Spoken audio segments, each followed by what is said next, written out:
para mayor respeto y reverencia a la palabra. Juan 20, versos del 19 al 25. Jesús se le aparece a sus discípulos después de haber muerto y resucitado. Cuando llegó la noche, aquel mismo día, el primer día de la semana, quiere decir domingo, estando las puertas cerradas en el lugar donde los discípulos estaban reunidos por miedo de los judíos, vino Jesús y puesto en medio le dijo: paz a vosotros. Y cuando les hubo dicho esto, les mostró las manos y el costado, y los discípulos se regocijaron viendo al Señor. Entonces Jesús le dijo otra vez: paz a vosotros.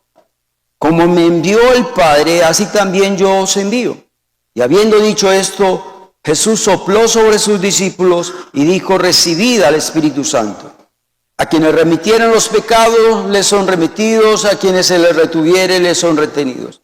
Pero Tomás, hoy no vamos a hablar de Tomás, pero sí algo. Pero Tomás, uno de los 12, llamado Dídimo, no estaba con ellos. Quiere decir que Tomás no estaba con ellos. Tomás no vio a Jesús resucitado. Y le dijeron pues los otros discípulos que habían visto a Jesús. Y él les dijo: si no viere en sus manos la señal de los clavos, si no metiere mi dedo en el lugar de los clavos y metiere mi mano en su costado, no creeré. Pueden tomar así. Tremendo este Tomás, ¿no? Fregado Tomás. Como dijo: si no veo, no creo. En estos días escuché esa frase, me llamó la atención, que una señora hablaba con otra y decía: yo soy como Santo Tomás, ver para creer. Cierto que esta frase es muy conocida. Y el que se la inventó fue un discípulo de Jesús. Pero muchos de nosotros también somos así. Pensamos igual. Nos cuesta creer en Dios. Nos cuesta creer que Dios es un Dios de milagros. Si no vemos, si no palpamos, si no experimentamos, entonces no creemos.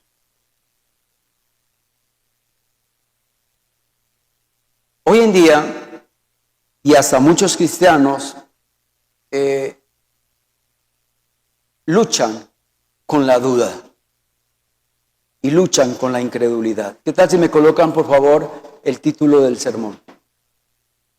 Dudan del poder de Dios, son incrédulos a las maravillas de Dios.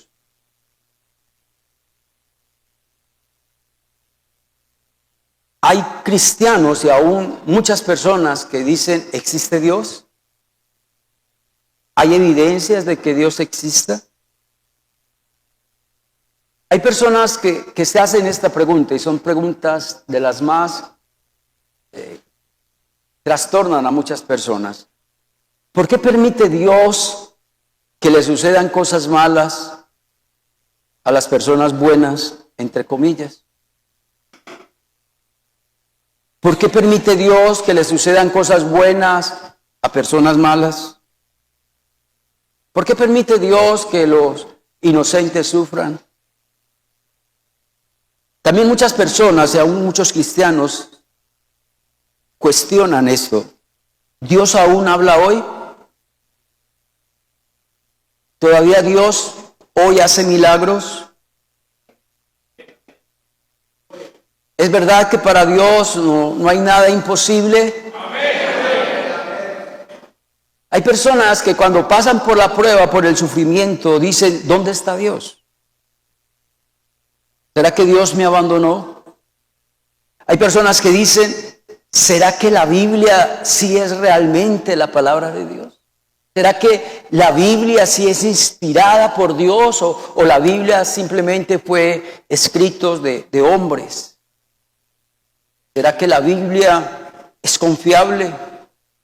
¿Será que puedo creer en la palabra de Dios? Tantas dudas, tanta incredulidad que hay en el tiempo de hoy. Y de eso vamos a hablar hoy. Tal vez para mí el tema más básico del cristianismo, tal vez el tema más importante del cristianismo es la fe. El mismo Señor Jesucristo dijo que sin fe, ¿qué? Sin fe es imposible agradar a Dios. Mire, tan básico es la fe, que si usted no tiene fe, pues usted no va a ver a Dios. Usted no va a ir al cielo, usted no se va a salvar porque no tiene fe. Le falta lo más que básico, lo más esencial, lo más importante del cristianismo. Pero en este pasaje que vamos a estudiar de Jueces, vamos a estudiar la vida de Gedeón, el quinto juez del pueblo de Israel ahí en el tiempo de los jueces. Gedeón luchó con la falta de fe, con incredulidad, con dudas. Pero también vamos a ver en este estudio la paciencia y la misericordia de Dios para soportar a Gedeón. Y no solamente Dios soportó a Gedeón, como lo vamos a ver, ese texto también tiene que ver con nosotros. También Dios nos tiene a nosotros mucha paciencia y mucha misericordia. Y vamos a leer Jueces capítulo 6, verso del 11 al 13. Lo voy a leer por ustedes, no se pongan de pie. Dice Jueces 6 del 11 al 13. Vino el ángel de Jehová y se sentó debajo de la encina que estaba en Ofra, la cual era de Joás, Abieserita. Y su hijo Gedeón estaba sacudiendo el trigo en el lagar. Mire lo que estaba haciendo Gedeón. Estaba sacudiendo el trigo en el lagar. ¿Pero estaba qué? Escondido. Por favor, me colocan los pasajes que no los veo.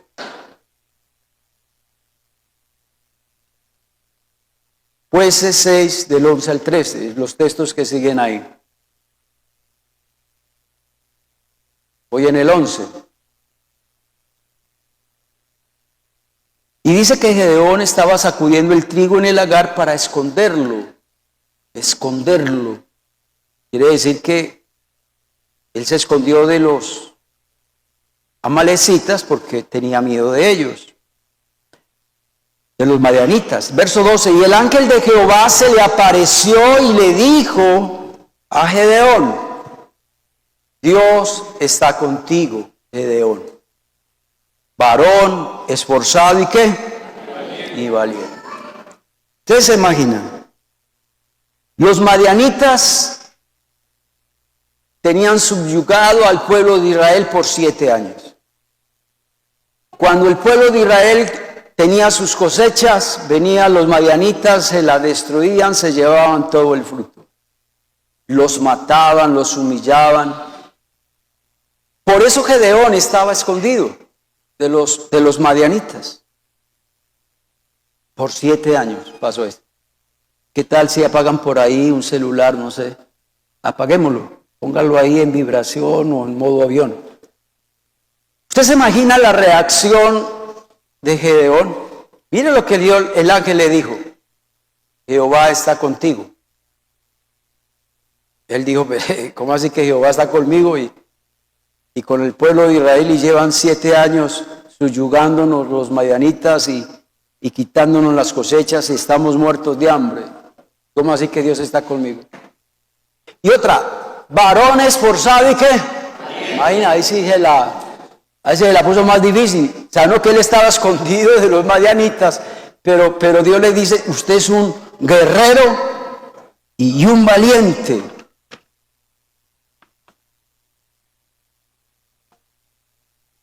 ¿Cuál fue la respuesta de Gedeón? Me colocan el verso 13. Y Gedeón le respondió al Señor, si Jehová está con nosotros, entonces ¿por qué nos ha sobrevenido todo esto? Ya. Parecidito a nosotros, ¿sí o no? Si Dios está conmigo, entonces ¿por qué me echaron del trabajo? Y si Dios está conmigo, entonces ¿por qué esta enfermedad? Y si Dios está conmigo, ¿por qué se me murió mi esposo? ¿O por qué se me murió mi esposa? Y sigue contestándole de una manera grosera Gedeón a Dios.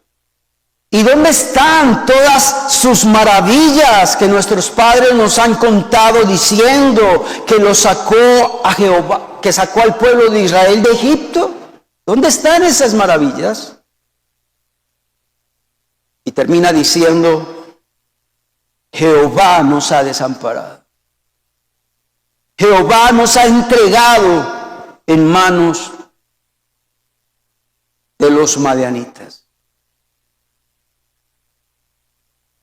¿Qué cuento de eso? Que Dios va a estar conmigo, que Dios me va a esforzar, que siempre Dios me va a ayudar, que siempre Dios me va a sustentar con la diestra de mi justicia. Pero lo que más me sorprende acá fue que Dios no lo regañó. Dios no lo exhortó. Dios tuvo paciencia y ¿qué? Y misericordia con Gedeón. Era usted tan grosero, Gedeón. Gedeón, nosotros no somos mejores que Gedeón. Amén. No somos mejores que Gedeón. Somos igualitos. Somos igualitos.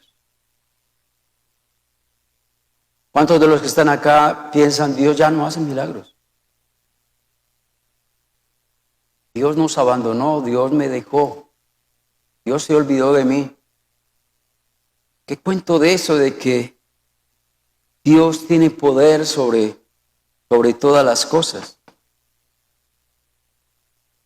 Dios es tan lindo. Y a veces uno, también Gedeón, como que se le había olvidado lo que había dicho el profeta. Josué 6, verso 1. Vamos a leer esos versos porque nos van a ayudar a ver el contexto de lo que estaba viviendo Gedeón y el pueblo de Israel. Y los hijos de Israel hicieron lo malo. Por favor, ¿me colocan ese? Jueces 6, versículo 1. Esto. Los hijos de Israel hicieron lo malo ante los ojos de Jehová, y Jehová los entregó en manos ¿de qué? De los madianitas. ¿Por qué?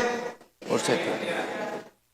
Ya Dios le había dicho a Gedeón que si los madianitas estaban por ahí, era por culpa ¿de quién? Del pueblo de Israel.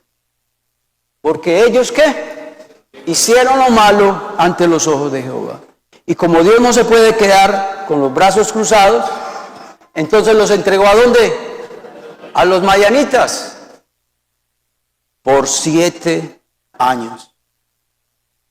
Pero miren lo que pasó. Y la mano de Madián prevaleció contra Israel, y los hijos de Israel por causa de los madianitas se hicieron cuevas en los montes. Imaginen el pueblo de Israel, cavernas, lugares fortificados. Pues sucedía que cuando Israel había sembrado, subían los madianitas y los amalecitas, y los hijos de Israel en contra de ellos subían, los atacaban, y acampando contra ellos destruían los frutos de la tierra hasta llegar a Gaza, y no dejaban que comer a Israel, ni las ovejas, ni bueyes, ni asnos, porque subían ellos y sus ganados y vendían sus tiendas en gran multitud como langostas. Ellos y sus camellos eran innumerables, así venían a la tierra para devastarla, y de este modo empobrecía a Israel en gran manera por causa de Madián, y los hijos de Israel clamaron a Jehová. Tremendo, ¿no? Yo creo que en vez de Gedeón reclamarle a Dios, yo creo que Gedeón tenía que haber hablado con el pueblo de Israel, ¿cierto? Dejemos de hacer lo malo, arrepintámonos, volvamos a Dios. Cuán equivocado estaba Gedeón de Dios. Parece como que Gedeón no conocía a Dios, no creía en Dios. Dios nunca iba a abandonar su pueblo. Por 7 años. Dios nunca va a abandonar al pueblo de Israel. eran solo por 7 años. Y Dios les había demostrado al pueblo de Israel que Dios era un Dios fiel, que Él es un Dios digno de confianza, que Él es un Dios que empeña su palabra y que si Él hace una promesa, Dios nunca la va a quebrantar. El pueblo de Israel y aún Gedeón, pero como que se le había olvidado, Dios es inmutable, quiere decir que Dios no cambia. Dios no cambia sus propósitos, Dios no cambia su poder, Dios no cambia sus promesas. El pueblo de Israel y Gedeón deberían de haber sabido que Dios es un Dios bueno, que Dios es un Dios de misericordia y que Él nunca nos dejará de amar.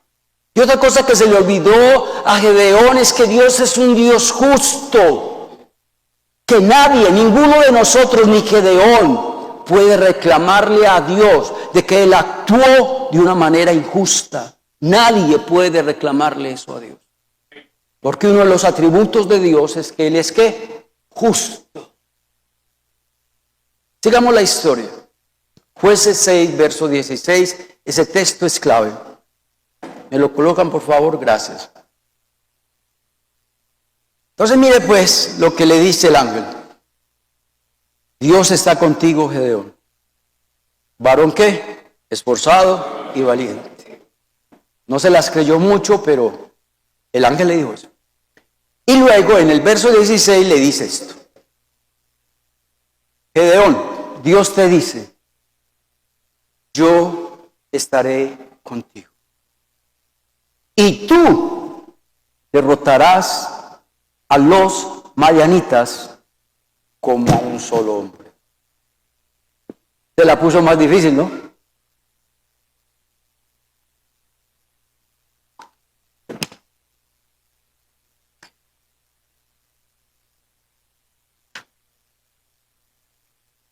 Vamos a ver cuál fue la reacción de Gedeón.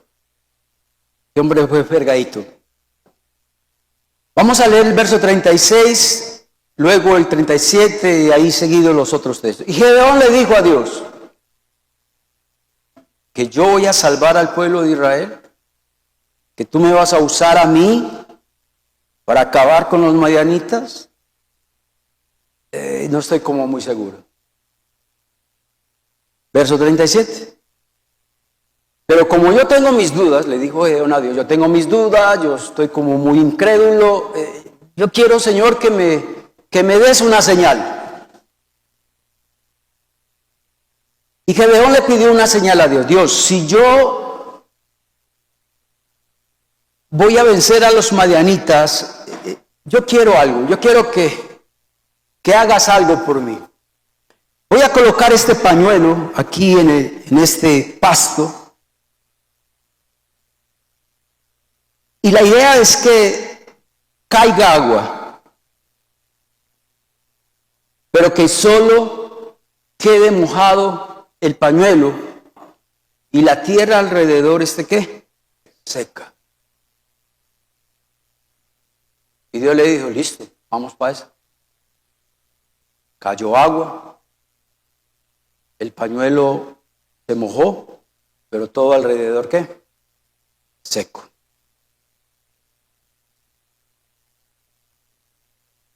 Dios le hizo ese milagro, pero aún Gedeón tenía ¿qué?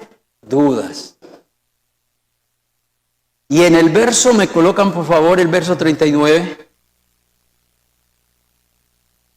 Señor, pero yo quiero pedirte otra señal, pero que sea al revés. Que caiga agua, que el pañuelo esté seco y que todo alrededor ¿qué? Esté mojado. Y Dios le dijo, listo, vamos para esa. Y Dios hizo caer agua, el pañuelo estaba seco y todo alrededor ¿qué? Mojado.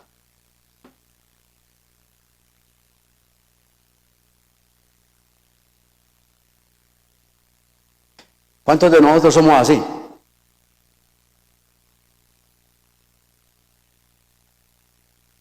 Hay hermanitos así, oran antes de salir para que no llueva, ¿cierto? pero se llevan la sombrilla por si las moscas.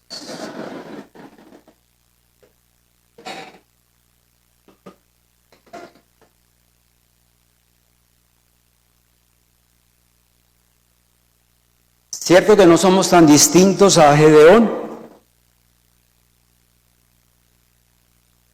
Cuando yo preparé este estudio,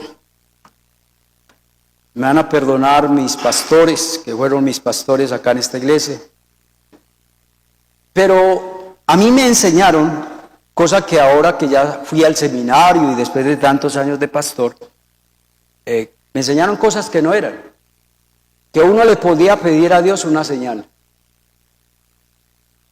No, usted no le puede pedir a Dios una señal. Eso es una muestra ¿de qué? De incredulidad.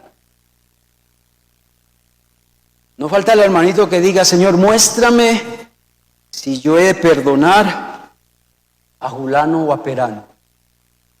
Señor, muéstrame, tengo 2 candidatos para casarme, el cristiano o el inconverso, dame una señal.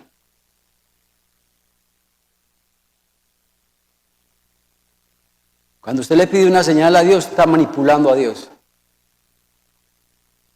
Y fuera de eso, usted es un incrédulo.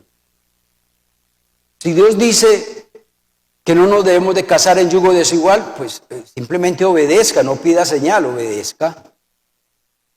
¿Qué dice el Señor? Que debemos de perdonar a nuestro prójimo. Entonces, ¿para qué le vas a pedir señal a Dios? Que dame una señal si perdono o no perdono. Perdona, obedezca y ya. No tienes que pedir señal.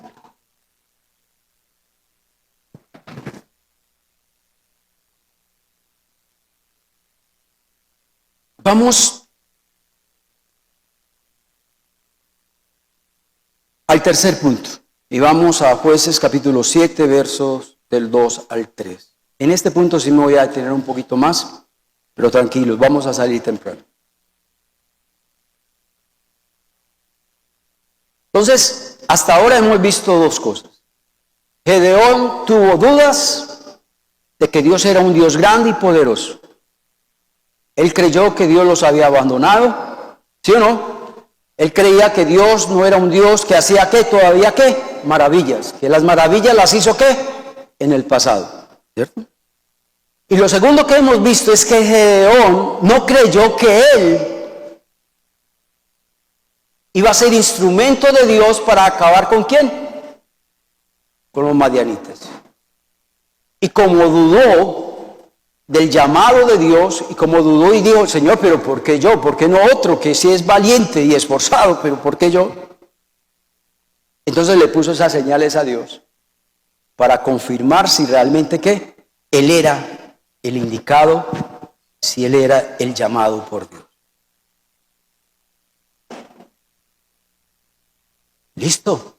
Gedeón le creyó a Dios, le dijo, listo, Señor, entonces yo soy el llamado para acabar con los madianitas, me las voy a creer que soy un varón ¿qué? Esforzado y valiente, aunque no lo creo, pero él dijo, te las voy a creer. Él escogió un ejército de 32,000 guerreros para ir a combatir a un ejército de 135,000. Eso es mucho. Eso es mucho. 35 contra 135,000. Y ya tenía su ejército para ir a atacar a los madianitas. Cuando aparece Jueces 7, versos 2 al 3. Y lo puso a patinar Dios a Gedeón aún más. Mire lo que dice. Y Jehová le dijo a Gedeón, y el pueblo que está contigo, te felicito que cogiste un buen ejército.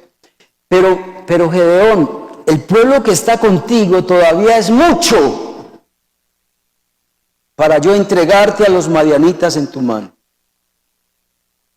Y todavía son muchos porque yo no quiero, yo conozco, dice el Señor, yo conozco el corazón del pueblo de Israel y hasta conozco el corazón tuyo, Gedeón.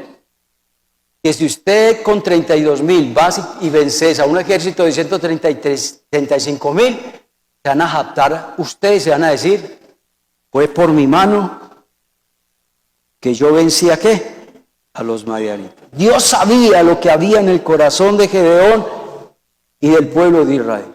Y Dios dijo, es mucho pueblo. Verso 3.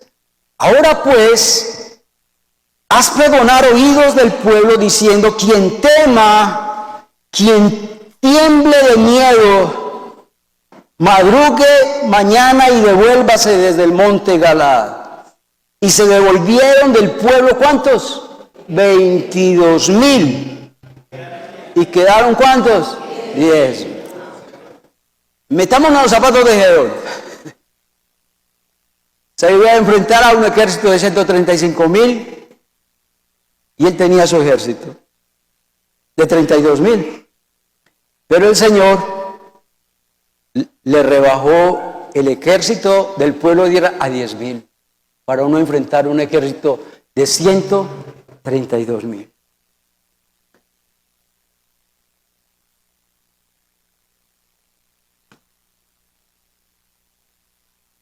Vámonos al verso 3. Bueno, ya lo leímos. Vámonos al verso 3, pero en la parte final. Bueno, se devolvieron 22,000, quedaron 10,000. Vamos a Jueces 7, verso 4. Se la puso más difícil Dios. Mira lo que dice el verso 4. Jehová le dijo a Gedeón, 10,000 todavía son ¿qué? Son muchos. Ve, cerquita de acá hay un arroyo de agua. Le dijo Dios a Gedeón, lleva tu ejército, 10,000. Y vamos a hacer una selección. Póngalos a caminar mucho, que tengan mucha sed, y cuando se acerquen al arroyo usted va a mirar. ¿Quién es el que se acerca al arroyo y empieza a coger agua con sus manos y se la echa a la boca?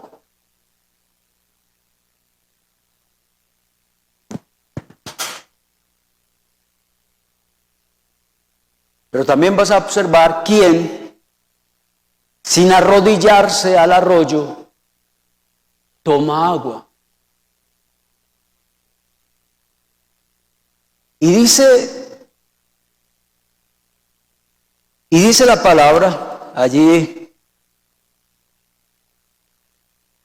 en el verso 6, que el número de los que la vieron llevando el agua en la mano en su boca,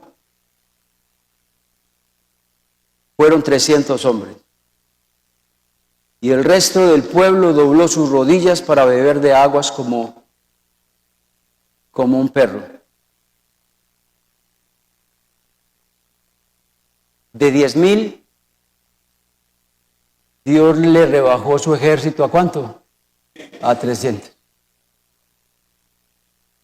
Dios conoce los corazones, ¿sí o no? Dios sabía quién sirve y quién no sirve para el trabajo, para la tarea. Quedaron 300 hombres. Vamos a leer Jueces 8:10. ¿Qué tal si me colocan ese texto? Esto nos va a servir de cuánto eran el cuerpo de los madianitas. Y Seba y Salmuna estaban en Carcor y con ellos su ejército como de 15,000 hombres. Y todos los que habían quedado de todo el ejército de los hijos del oriente, pues habían caído, ¿cuánto? 120,000 hombres. Quiere decir que Gedeón, con 300 hombres, mató ¿a cuántos? A 120,000 hombres. Y que quedaron vivos, ¿cuántos? 15,000 que salieron, ¿qué? Huyendo. Sume, 15,000 más 120,000, ¿cuántos son? Mire, 300 hombres se iban a enfrentar a un ejército ¿de cuánto? De 135,000. Ese dato es importante.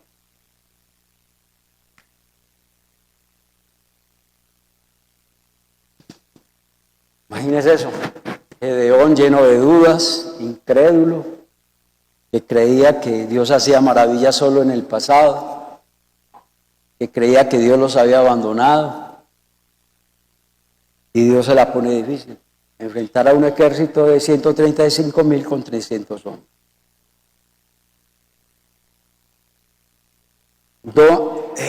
Gedeón tenía temor, y yo creo que es normal el temor, ¿o no? Mira lo que pasó en Jueces 7, del 9 al 11. Aconteció que aquella noche Jehová le dijo a Gedeón, ya estaba a punto de enfrentar a los madianitas: Gedeón, levántate y desciende al campamento de los madianitas a escondidas, ¿sí? Tranquilo, que yo te la voy a entregar en tus manos. El verso 10, Dios tan lindo, ¿no? Y dice, y si tienes temor, pero Dios no lo regaña por eso. Dios no le jala las orejas por eso. Dios no lo condena por eso. Es que Dios sabía que enfrentar 300 a 135,000. Entonces mira lo que Dios le dice. Y si tienes temor de descender solo, baja con tu mano derecha ahí al campamento. Baja con alguien de tu confianza. Con Fura. Baja tú con Fura, tu criado, al campamento. A escondidas. Sin que nadie te vea. Verso 11. Y quiero que los escuches hablar a dos madianitas. Dos soldados de los madianitas, entre ellos van a hablar. Pero quiero que escuches esa conversación. Tan lindo el Señor, ¿no? ¿Y qué estaban conversando los dos soldados madianitas? Verso 13. Cuando llegó Gedeón, he aquí que un hombre estaba contándole a su compañero un sueño, diciendo, he aquí que yo soñé un sueño, que veía un pan de cebada que rodaba hasta el campamento de Madián, y llegó a la tienda y golpeó ese pan de cebada tan fuerte que trastornó toda la tienda de arriba abajo. ¿Y la tienda qué? Se cayó. Verso 14. Miras, pues Gedeón y Fura estaban escuchando eso, ¿cierto? ¿Qué le respondió? Y aquí sí veo yo la mano de Dios. ¿Qué le respondió el otro compañero? Y el otro compañero madianita le dijo a otro compañero, dijo, esto no es otra cosa, sino que la espada de Gedeón, hijo de Joás, varón de Israel, Dios ha entregado en sus manos a los madianitas con todo el campamento. ¿Cuánto le dan gloria a Dios? A ver.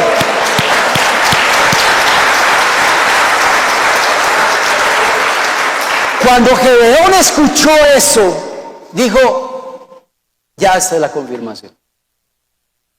Con 300 hombres vamos a destruir a 135,000 hombres. Esta es la confirmación.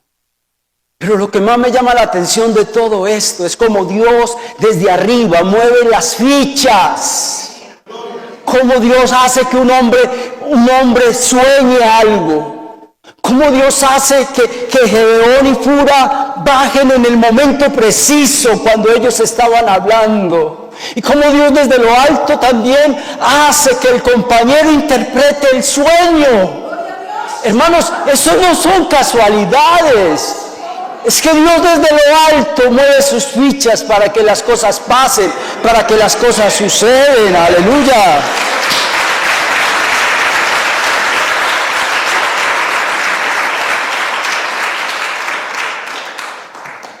¿Qué hizo Gedeón? Una estrategia de guerra. Tengo 300 hombres.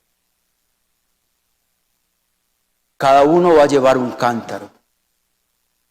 Dentro del cántaro va a tener una antorcha. Y cada uno de los guerreros va a tener una trompeta. Y Gedeón le dijo, vamos a hacer lo siguiente. Todos lo van a hacer a la misma vez. Todos van a romper los cántaros cuando yo les diga. Todos van a levantar y a batear las antorchas cuando yo le diga. Y todos van a sonar sus trompetas cuando yo le diga. Y así hizo. rompieron los cántaros, encendieron sus antorchas, tocaron sus trompetas, y esos 300 hombres gritaron por el poder del Señor y por el poder de Gedeón. Y dice la Biblia que los madianitas estaban tan confundidos que Dios hizo que entre los madianitas se atacaran entre ellos con espada. Aleluya. ¿Sabe qué nos enseña esta historia? Que el que nos da la victoria es ¿quién? Es Dios. Que no es por el poder de nosotros o por la gracia o por los dones que usted y yo tenemos. Usted y yo no logramos nada. Solo el poder de Dios obrando en nosotros es que podemos hacer las cosas. Y otra, no es para la gloria de Gedeón ni estos 300 hombres, sino que es para la gloria de Dios. Amén. Dios es un Dios de milagros. Dios cambia. Él no cambia. Él no cambia. Él es inmutable. ¿Para Dios hay algo imposible? Para Dios no hay nada imposible. ¿Dios se ha olvidado de su pueblo? Dios no se ha olvidado de su pueblo. Quiero terminar como comencé este estudio, leyendo dos textos, Juan 20, 27. ¿Se acuerdan de Tomás? ¿Sí se acuerdan? Luego Jesús Jesús escuchó cuando Tomás dijo eso.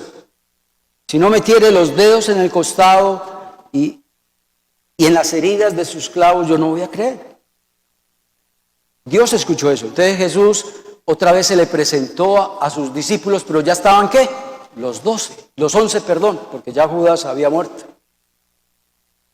Y cuando Dios vio a Judas, cuando Jesús vio a Tomás, ahí mismo se fue para donde él. Vamos a cobrarle a este, ¿sí o no? Jesús le dijo, vamos a cobrarle a este. Y mira el verso 27. Luego Jesús le dijo a Tomás, Tomás, pon tus dedos, pon aquí tus dedos. Pon aquí tus dedos también en mis pies, donde me clavaron. Y pon tus dedos también aquí, ¿qué?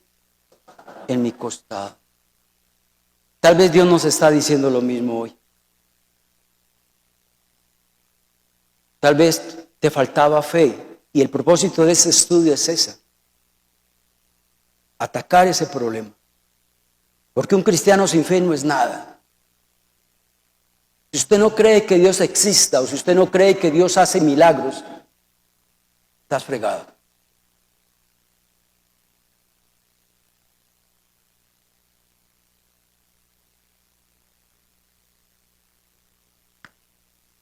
Pero vamos a leer el otro texto, el que sigue, por favor. Me lo colocan, Juan 20, 29.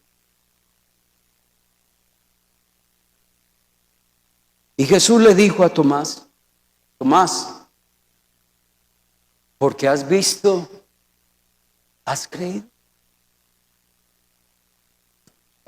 Pero Jesús la saca del estadio, ¿no? Qué frase tan hermosa. Bienaventurados los que creen sin ver. Amén.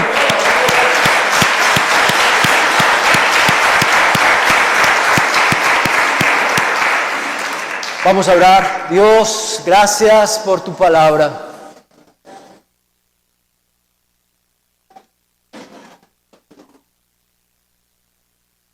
No soy nadie.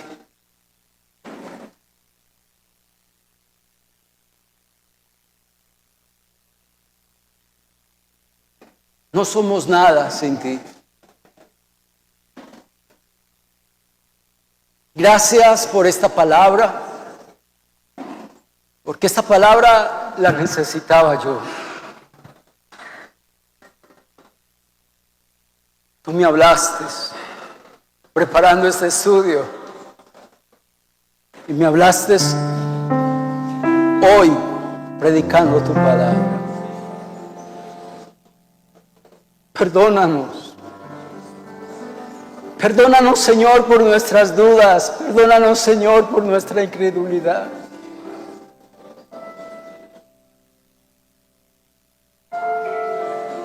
El Señor te dice, no temas, yo estoy contigo. No desmayes, porque yo soy tu Dios. Yo soy tu Dios que te esfuerzo.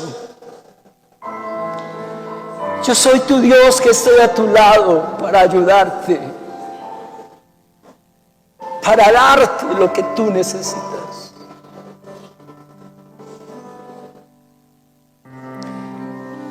El Señor te dice, cree. Yo todavía hoy hago milagros. Cree, yo todavía hoy hago maravillas. Dios te dice en esta mañana, cree que la palabra de Dios es inspirada por Dios.